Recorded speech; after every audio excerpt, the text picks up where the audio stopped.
I'd like to welcome you to our Natural Habitat Adventures webinar today. We're here to talk about our ultimate Belize Odyssey. And we're here today with Court Whalen, PhD. He's broadcasting live from our headquarters in Boulder, Colorado. Court's background in wildlife and conservation biology led him to pursue a joint PhD in ecotourism and entomology, while simultaneously coordinating and guiding small group wildlife expeditions and ecotourism adventures around the world. From leading nature safaris to such far-flung places as Papua New Guinea and Madagascar to locales closer to home, such as Costa Rica, Belize, and Mexico, Court says his guiding experiences allow him to help people travel to and learn about extraordinary natural areas that make meaningful, lifelong impressions for everyone involved. And in addition to a passion for discovery, teaching, and adventure, Court is also an avid nature and wildlife photographer and is always eager to share his knowledge and creative guidance with his guests. And I think we're actually going to get a few photo tips from Court today as we go through our presentation. So Court, welcome. It's great to be here with you today. Hey, Lee, thank you so much. And likewise, right back at you. Well, gosh, folks, what a pleasure to be here talking about really a very, very meaningful region, very meaningful country to me. Belize, I'll show you an old photo of me in one of my first Belize expeditions back in the day, but it's what started it all for me. This is where I really became a guide. And so as a result, it just is a very, very special place, and so pleased to be talking with you today about some of the wonders that this tiny little country has to offer. Yeah, here we have a beautiful photo of some palm trees and nice sandy beach and gentle, cool ocean water in the background. This is what a lot of people think of as Belize. It's a tropical paradise, and it absolutely is. And we have a really nice dose of that on this expedition. But one of the other things that is sort of an overlooked wonder of Belize is this right here, the jungle, the interior.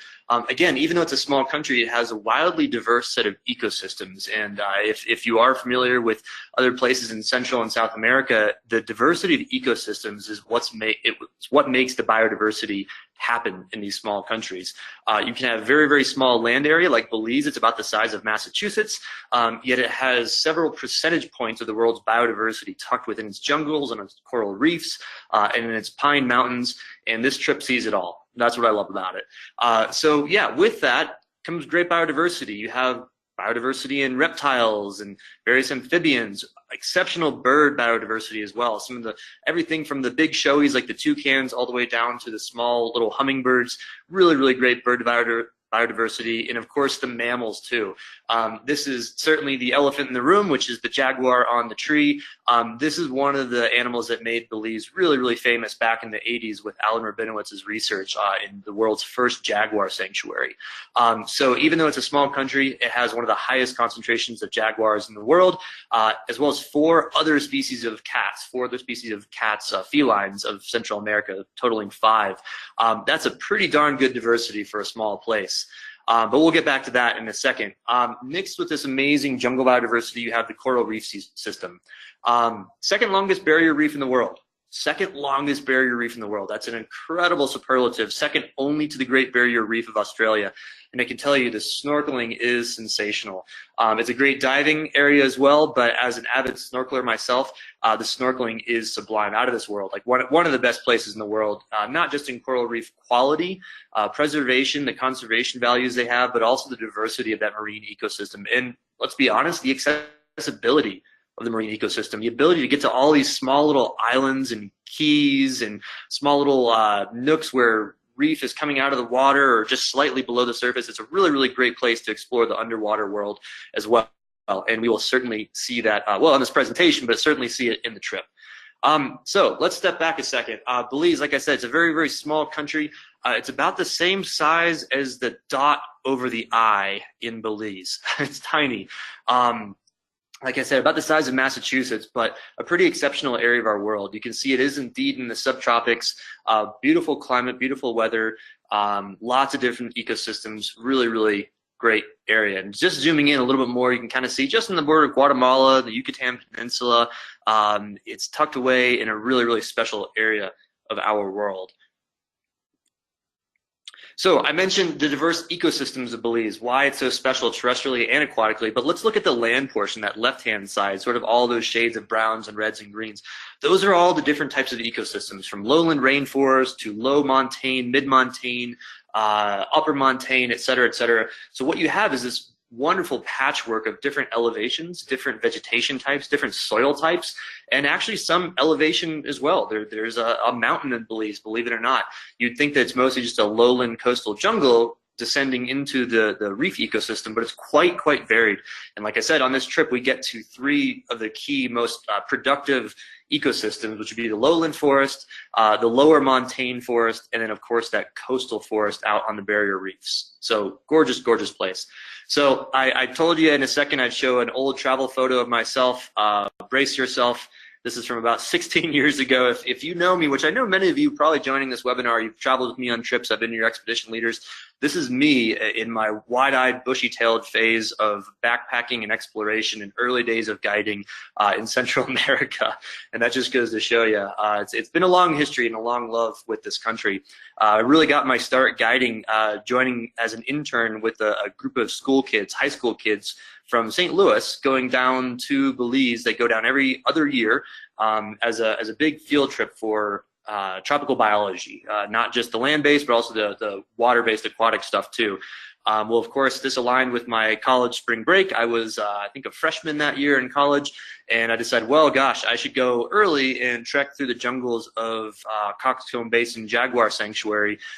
Brought my backpack. First time I had done really any major backpacking, especially international backpacking. And, you know, there I was showing up to the airport with my 90-pound backpack with all the food I thought I'd need, you know, mac and cheese and summer sausage, things that wouldn't spoil, pots and pans. It was a sight to behold.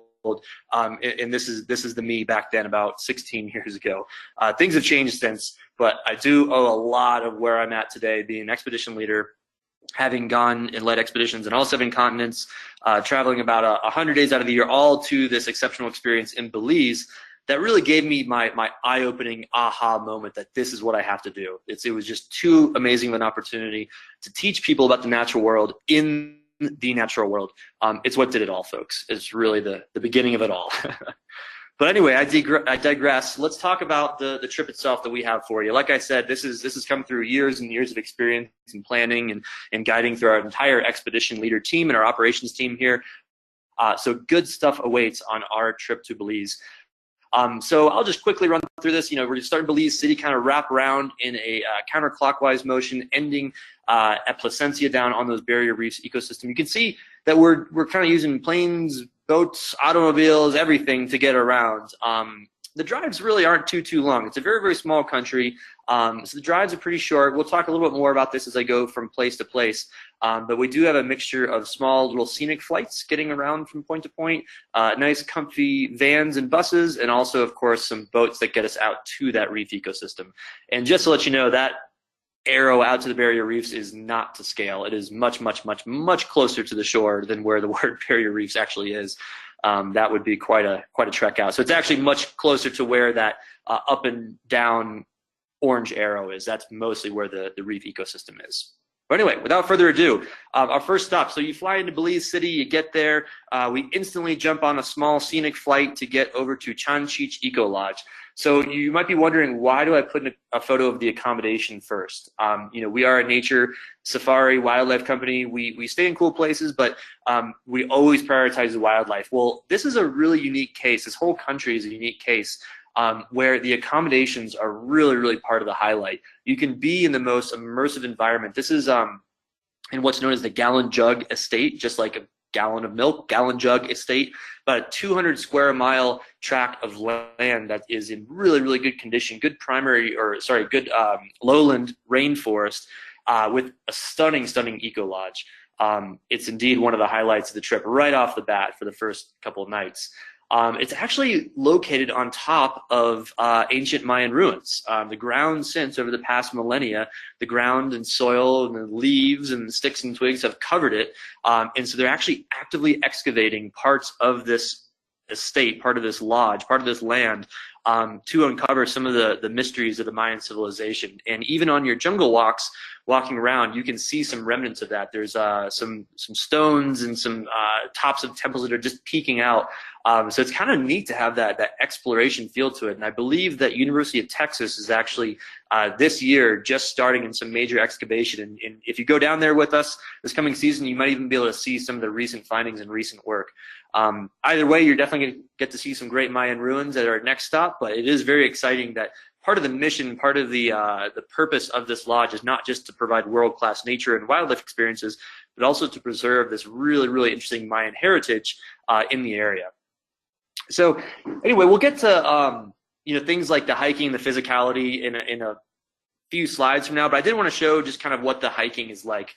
When we're at Chanchich Eco Lodge, we're going to have a mixture of trails, hiking around like this, as you can see, very, very nice and well-defined, pretty easy, some little roots and vines here and there, but great pathways and great jungle to get fully immersed in. Very, very immersive jungle. You can see here it's just really, really thick with vegetation and thick with life. The unique thing about this lodge is they also do vehicle-based wildlife viewing as well. Some of these transitional areas along roadsides tend to be really, really good for animals, not just because you can see more. When you have a large swath that you can visually see, you can see more iguanas and more monkeys and more birds, but also a lot of the birds prefer these transitional zones because of the light gaps. So you see how bright it is here. This is where new growth happens. This is where flowers are. This is where fruits occur. So your birds, your butterflies, your bees, your everything tends to gravitate. And so this is a really, really nice way to get a good view of the jungle in and around the Chanchich Lodge. And there is a network of trails absolutely there. So here we are, we're looking from foot, from vehicle, for things like arasaris, for things like howler monkeys, other monkeys and primates, all sorts of things. And we have a nice couple of days set aside for you to explore in these variety of ways. Chanchich is probably one of the best places in the country to see this guy. Now, I'm being very, very cautious showing this to you because jaguars are wildly elusive. It is not every trip that sees a jaguar, but the lucky people can. Think about, send good vibes your way when you're boarding that plane to come to Belize. Think good thoughts because you could. I mean, it's a great, great population. I will say, we don't often see them, but they always see us. I can guarantee you a jaguar has seen you when you're on the trails at Chanchich. But of course, we're hedging our bets. We're nature and wildlife experts, so we're going at the time of day to maximize our sightings and viewing opportunities. So yeah, sometimes we might offer an early morning safari or go out, stay late into the afternoon and into the evening when the temperatures start to cool off, the sun sets a little bit, and some of these elusive cats come out. Other cats like the jaguarundi, the tigrillo, the ocelot, the margay, these are in the area. So even though the jaguar is the big showy, it's the big thing that everybody wants to see, there's still a lot of other really, really cool stuff to see. Frankly, when it comes to jaguars, you're going to have to get pretty excited about this. This is a Jaguar Paw Print. I bet you're going to see some Jaguar Paw Prints, and it does send a very fun sort of feeling up your spine when you're there in the early morning, you're walking around, and you see this little mud puddle, and you see this beautiful jaguar print from overnight, knowing that only hours ago a jaguar may have been on ground where you're standing. It's a really, really cool feeling. So anyway, we have a couple days here, and as you can see from these slides and my enthusiasm, it's a wonderful place. It really starts the trip off with a bang, and it continues from there. We do head south, and we get a little bit of elevation here as we're heading to Zunantutich. Okay, Zunantutich is a Mayan ruin site just south of Chanchich and just north of the Mountain Pine Ridge region. And you can see it's pretty stunning. It's been a nicely excavated site, ongoing research being done there, and it is just a beautiful view. For my photographers out there, I mean, can you imagine getting a shot like this for your own album, your own portfolio? You are really you're out there and you're seeing some very, very cool stuff. So we do about a half day exploring these ruins of the ancient Mayan civilizations. And then we head to our next eco lodge located in the Mountain Pine Ridge region. We're at a little bit of elevation here, so we came from lowland jungle just in the few hundred feet to a couple thousand feet. We're about 2,000 feet of elevation. So you'll notice that the vegetation changes quite a bit. You actually get into pine forest in the tropics. It doesn't take much to change the vegetation here. So just ascending a couple thousand feet, you have a different community. You have a lot of similar wildlife, a lot of overlap in wildlife, and you can see here the roads and trail networks and different types of patches of vegetation. So similar wildlife, but you also start to pick up a little bit of different species, things that tend to like to be in pine forests and in slightly cooler elevation. Also nice for us to be in cooler elevation too. Here's a room at the Hidden Valley Inn where we stay for a couple of nights here, and you can see that roaring fire in the fireplace. You wouldn't think that you'd want a fire in the fireplace in the tropics, but believe it or not, the nights can get a little bit cool. And what a nice transition to a trip to come from the lowland tropics where the highs might be in the low 80s for the day, where your highs might be 10, 15 degrees cooler on a cloudy day here, and comfy cozying up to a nice roaring fire in your chalet for the night. It's quite neat. So of course there's some beautiful grounds to explore at Hidden Valley, but we also get out there and do a variety of things in their little area too. The Barton Creek Cave is really, really quite cool. It's a quick little canoe trip. We actually get in canoes, 2 to 3 per canoe. No paddling experience required, none whatsoever. It's a very, very easy float trip. And it gets you into some of these limestone karst caves. You can see here this beautiful view. Do this for part of the morning, and then we continue on to a beautiful little area, one of the butterfly gardens in this region. Blue morpho butterfly here, one of my absolute favorites. This is about the size of a softball, maybe even bigger. This is a beautiful, beautiful butterfly. I love going to these butterfly gardens because they're always small scale, they're community based. It gets science education out there to the local community members. It gets local school children from Belizean schools to come learn about science. You can see cool things like the blue morpho caterpillar. Kind of odd to think that previous butterfly, that blue butterfly, comes from this. This is actually the larval stage of that blue morpho. You've got other butterflies like the magnificent malachites, and you can see here the photography opportunities are really quite cool. So I know that we probably have a handful of photographers out in the audience. Being in these locally run butterfly farms, I put farms in quotes because it's really not a farm, so to speak. It's more of a museum, a small scale museum exhibit. You get some great views of some butterflies you're not going to see anywhere else in the world. And again, for photographers, really, really unique opportunities. This is what the underside of that blue butterfly looks like. You see all these little pixels, these kind of like rectangles. These are all the scales, the individual scales of the butterflies you can see down there. Very interesting pattern. We, of course, head back after a full day of exploration back to our Hidden Valley Inn with a nice meal, some drinks before dinner, retreat to your room for a little bit of reading in front of the fire, and then get ready to do it all again the next day. Canoeing down the McCall River. Again, no experience required. In fact, oftentimes we have local guides that will do the navigation, do the paddling, so you just sit there with your binocs, with your camera, just enjoying the scenery, enjoying this experience in a very, very tranquil part of the river. Wildlife can be seen on the sides.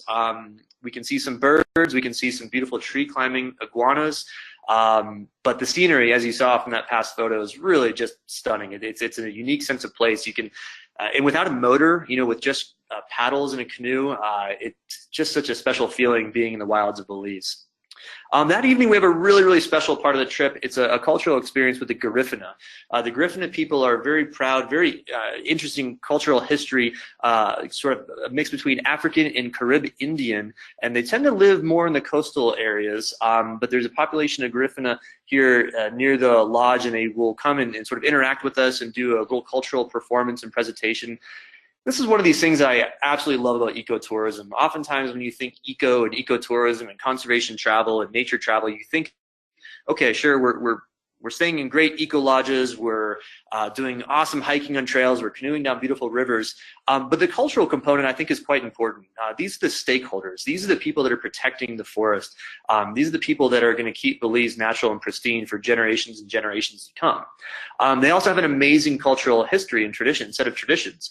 And I think by getting folks like the Griffin, like these girls here, to come interact with us, to talk with us, and do some drum performances, it's helping keep those traditions alive. One thing that I've seen throughout my years is that as the world gets smaller and as iPads and iPhones and Levi jeans make their way across all parts of the planet, unfortunately cultural traditions are getting lost along the way.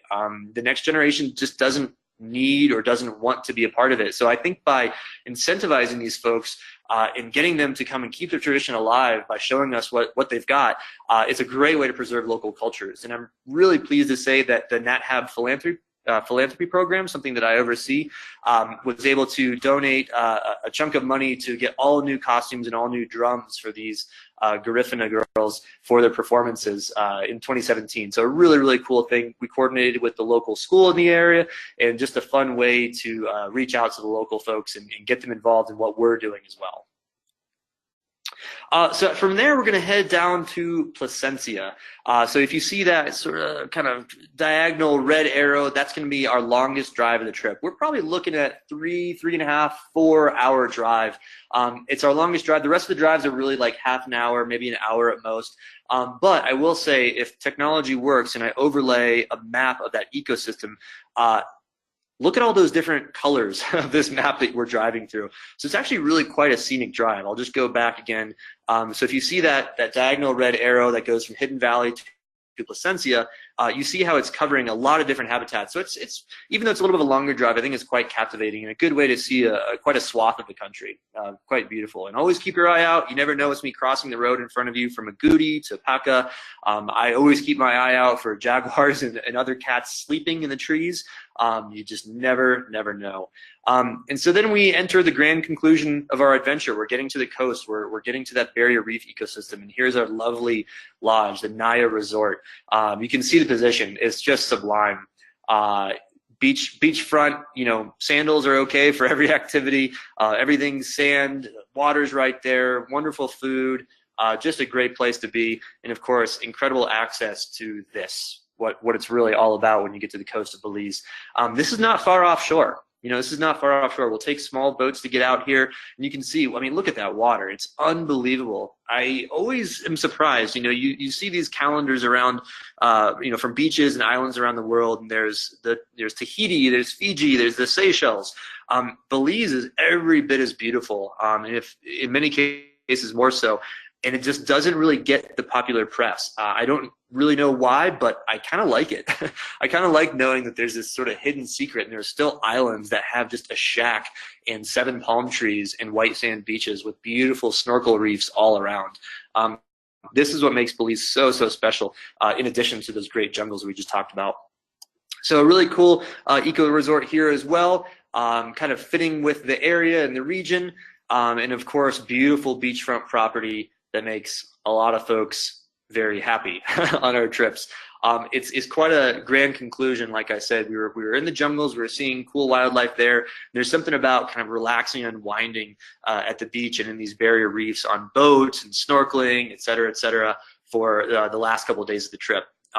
In traditional NatHab style, we do have a lot of activities planned for these days, but I want to stress that they are indeed optional. If you just get to, some beautiful little palm tree or some swinging hammock and you say, I just really want to kind of sit here and watch the world go by, there's no better place to do it than in Placencia and Belize.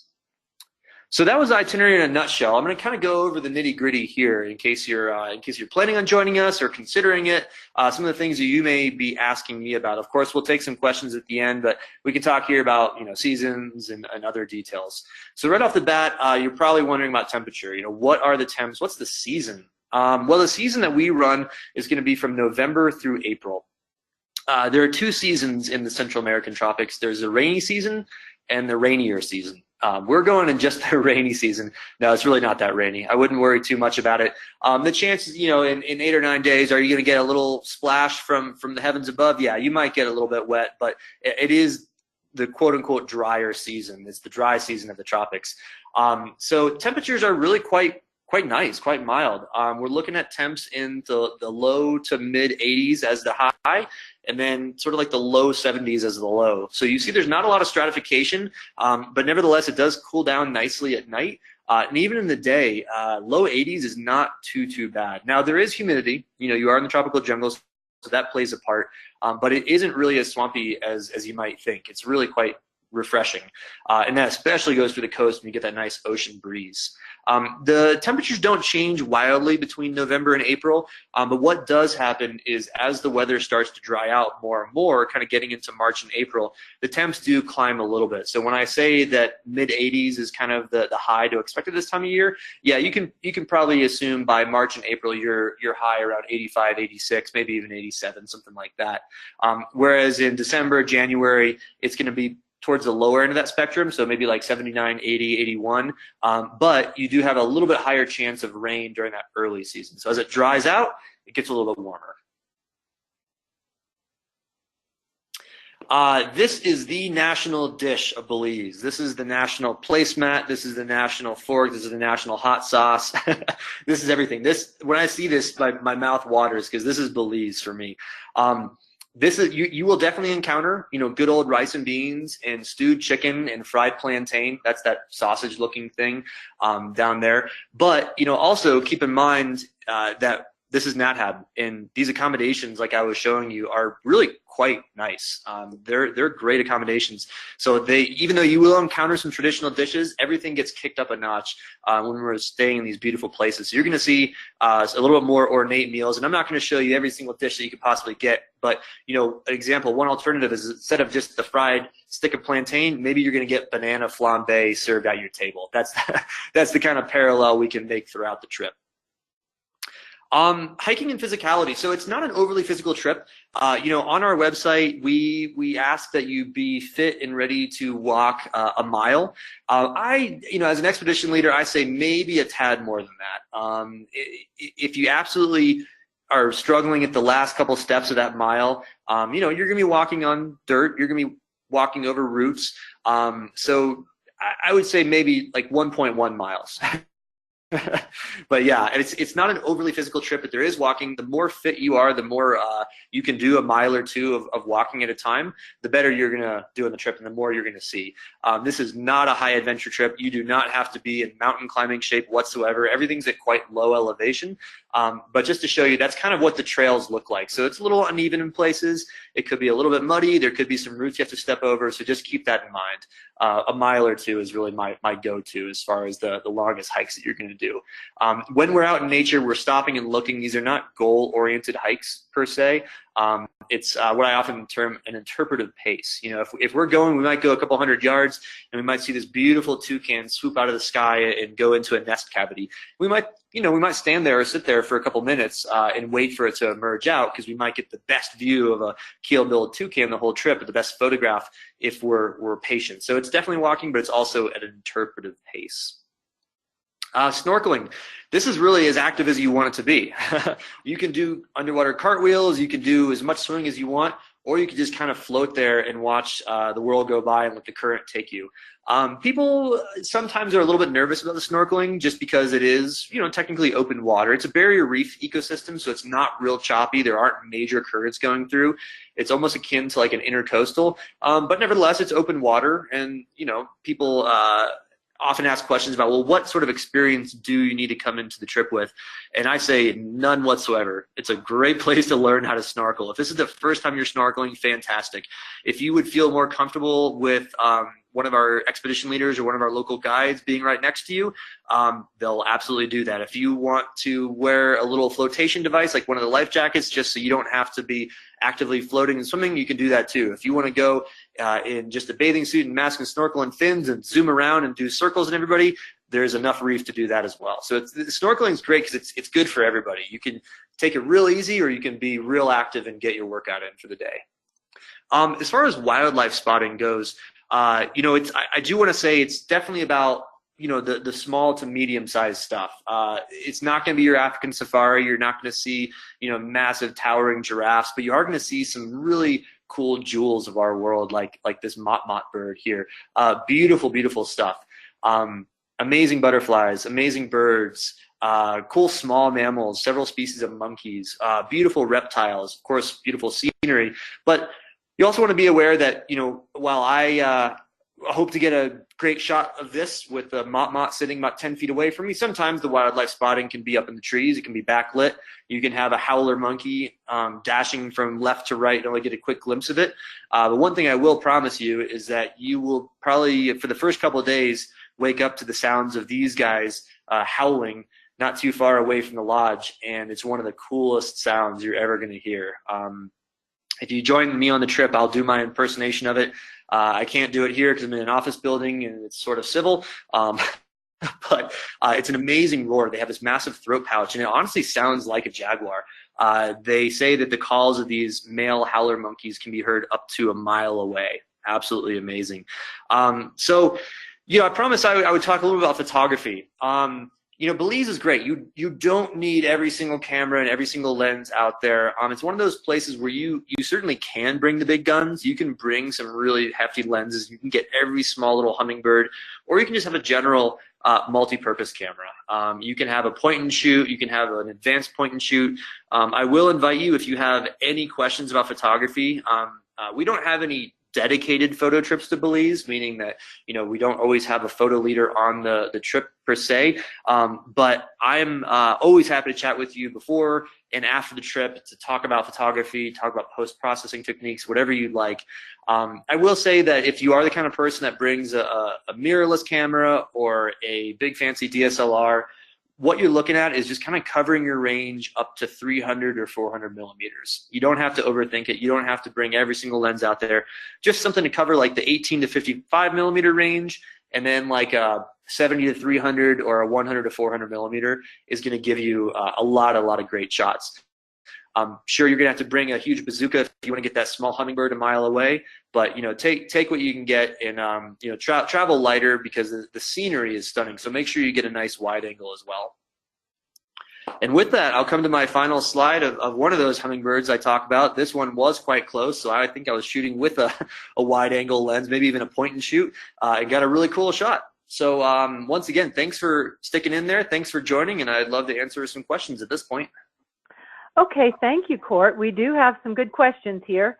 There's a lot of interest in photography, and there is a question here about how many people are typically on the tour, not counting staff. Yeah, about 8 guests. Yep. Sometimes it, I think we're actually changing that for this year. It's something between 8 and 10. I know in the past it's been 10 people maximum, which is still a really great small number. I want to say that because of change in flights, maybe we're maxing it out at 8 going forward, but nevertheless, very small group. That's the key. Okay, that's very good. Thank you. And question about photography. So we have folks who say, they just are looking for access, the right locations at the right times. They don't really need much in the way of instruction. So are your tours appropriate for people who already have the skill? Oh yeah, absolutely. Maybe I didn't mention that with the photo slide, but even though we don't have a dedicated photo trip, I would say every single trip we do, Natural Habitat Adventures, every single trip Natural Habitat Adventures does is a photo trip, because we're getting you to great locations, great areas where, if there's an hour downtime before dinner, throw in a macro lens or walk around with like a walking around lens, just see what you see. I mean, you're going to see hummingbirds zooming by. You might see a toucan in the tree. You might hear some howler monkeys and head that way on the trail. So yeah, absolutely. You're going to get some great shots. And that's one of the big parts about staying in the lodges that we do. They're immersed in really good environments. So, we'll do optional early morning or optional evening little walks. Maybe not every single person is going to want to join, but if you're keen to see what's out there, and especially photographers to get that early morning light or late evening light, oh yeah, absolutely. You couldn't be in a better place on a better trip. Okay, that's good to know. All right, thank you. What about mosquitoes? Is that a concern? No, actually, I really have rarely had problems with mosquitoes in the tropics, believe it or not. Now, there are some places around the world that I've gotten into patches of them, but it's been very isolated. Just throwing it out there, Papua New Guinea comes to mind. I've gotten into some pretty serious mosquitoes there. The Amazon can get a little bit buggy because of the stagnant water and some of the tributaries. But in general, what I always say is that you definitely want to come prepared with some sort of mosquito spray. I like a company called Ultrathon. It's made by 3M. It's a little bit of a lotion. and you just put a little dab, you know, kind of like the back of your neck and on your elbows and on your ankles. That's really, really all you need. So I've never encountered any sort of serious issues, but I do come prepared just in case. But I've always found, and it's kind of cheesy to say this, but in the tropics, the environment is in such harmony, such that everything eats something. You know, there's no kind of outlying niches. You know, if you go to the Everglades, that's kind of a transformed landscape. There hasn't been enough time for mosquito-eating fish and bats to perch and so on and so forth. When you go to these places in the Central American tropics like Costa Rica, Belize, Honduras, I mean, there are bats that make feasts every night from mosquitoes, and fish and birds and everything. So yeah, I mean, are you gonna go the whole trip and not see a single mosquito? Probably not, but it's nothing like when you're in urban environments that have been transformed, that remove those kind of balances to the equation. So I never worry about it. Okay, well, that's good to know.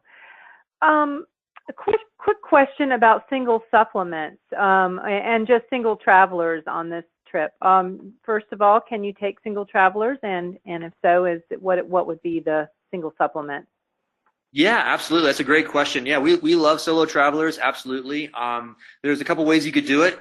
You can either join and want a guaranteed single room, and we have a couple of those allocated for every single departure.